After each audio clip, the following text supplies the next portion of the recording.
Hello guys, welcome to my YouTube channel Deshhit. मेरा नाम शिवानी और मैं आपके लिए लेके आई हूँ हमारे भारत देश के इतिहास से जुड़ी बहुत ही रोमांचक कहानियाँ।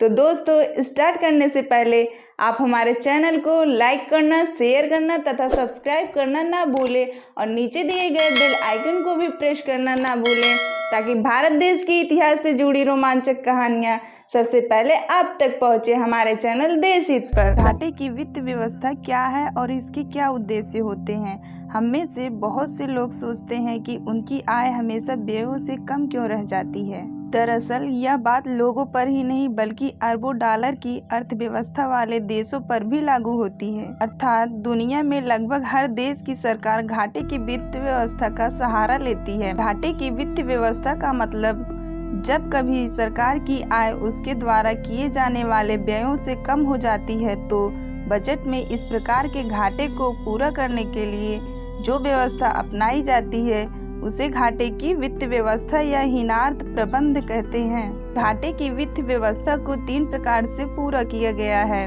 पहला, नए नोट छापकर, दूसरा विदेशी ऋण लेकर, तीसरा आंतरिक ऋण लेकर अर्थात देश की जनता से ऋण लेकर। भारतीय दृष्टिकोण से घाटे की वित्त व्यवस्था भारत में जब सरकार की कुल आय राजस्व खाता प्लस पूंजी खाता उसके कुल व्यय से कम हो जाती है तो इस कमी को पूरा करने के लिए सरकार रिजर्व बैंक में जमा अपने नगद कोषों से धनराशि निकालती है अथवा रिजर्व बैंक तथा व्यापारिक बैंकों से ऋण लेती है या फिर नए नोट छापती है। ध्यान रहे कि ऊपर बताए गए तीनों उपायों से देश की अर्थव्यवस्था में मुद्रा की पूर्ति में वृद्धि हो जाती है जिसके कारण कीमतों में वृद्धि होती है।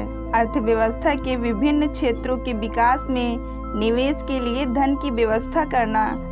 और चौथा, आकस्मिक वित्तीय आवश्यकताओं की पूर्ति और युद्धकालीन व्यय की पूर्ति के लिए वित्त की व्यवस्था करना। पांचवा है, देश में आधारभूत संरचना के विकास करके देश के करदाताओं को यकीन दिलाना है कि उनके द्वारा दिया गया टैक्स सही जगह पर खर्च हुआ है। घाटे की वित्त व्यवस्था के निम्न उद्देश्य होते हैं।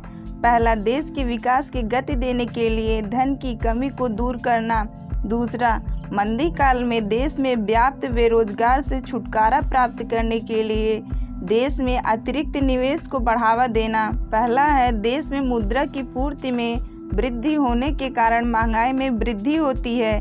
स्फीति दबाव के कारण औसत उपभोग स्तर में कमी, आय की असमानताओं में वृद्धि क्योंकि अमीर नए निवेश के अवसर पाकर और भी अमीर होता है। पांचवा, निवेश पर प्रतिकूल प्रभाव। घाटे की वित्त व्यवस्था निवेश पर प्रतिकूल असर डालती है। जब अर्थव्यवस्था में मुद्रा स्फीति बढ़ती है उस वक्त ट्रेड यूनियन कर्मचारी अधिक वेतन की मांग करते हैं। यदि उनकी मांगों को स्वीकार किया जाता है तो उत्पादन की लागत बढ़ जाती है जिससे निवेश हतोत्साहित होते हैं।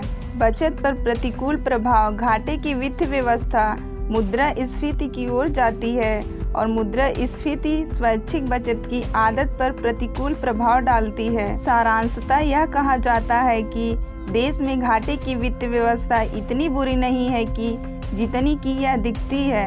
शायद यही कारण है कि विश्व के हर अमीर देश में घाटे की वित्त व्यवस्था का प्रयोग किया जाता है।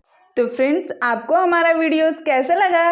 अगर अच्छा लगा तो कमेंट सेक्शन में ज़रूर बताएं और हमारे चैनल देशहित को सब्सक्राइब करके बेल आइकन को ज़रूर प्रेस करें ताकि भारत देश से जुड़ी ऐतिहासिक कहानियाँ सबसे पहले आप तक पहुँचे हमारे चैनल देशहित पर। Thank you.